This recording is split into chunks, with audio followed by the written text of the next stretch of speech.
So, we're going in the garden and bury this veg and fruits. So, nalaman ko na pwede pala siyang ano ba tawag dun?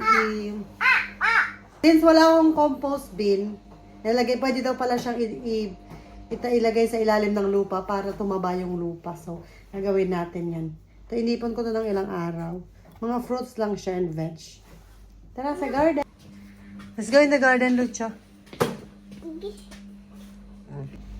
So, meron tayong ganito, tsaka itong gloves. Tsaka umuulan ata. Tingnan mo. There. Punta tayo sa garden. Excuse me, Lucho. Down. Yeah, sama ko si Lucho. Sama-sama siya. Ito. Saan natin siya i-bury? Ano bang tawag ng i-bury kasi? Dito ko siya ilalagay mo siya sa ilalim. Itatanim mo siya. Hindi siya itatanim. Diba, hindi siya healthy. Hindi kasi ito healthy. Ano namin eh. Tignan mo, parang ang dami niyang hindi siya lupa. Itatanim. Ano ba Tagalog ng i-bury? Ibabaon. Yan, ibabaon natin siya dito.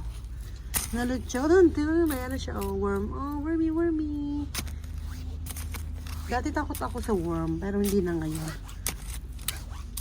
Kaya tatanim natin siya dito sa malalim. Pero hindi siya sobrang lalim.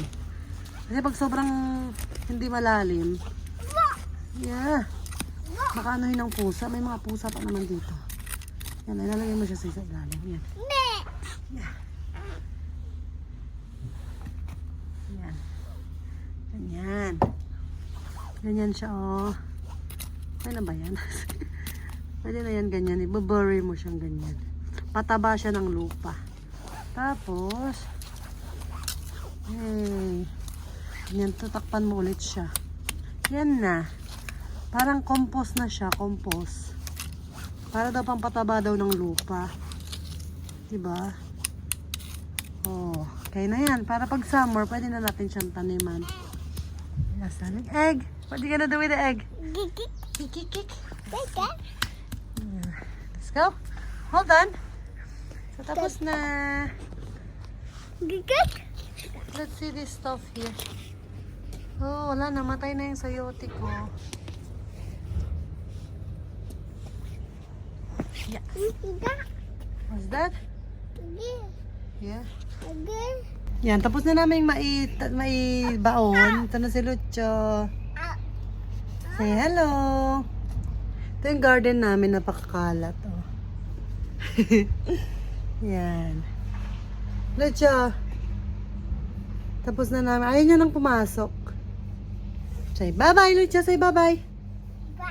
Say bye-bye. No kiss. Say bye-bye. Say bye-bye.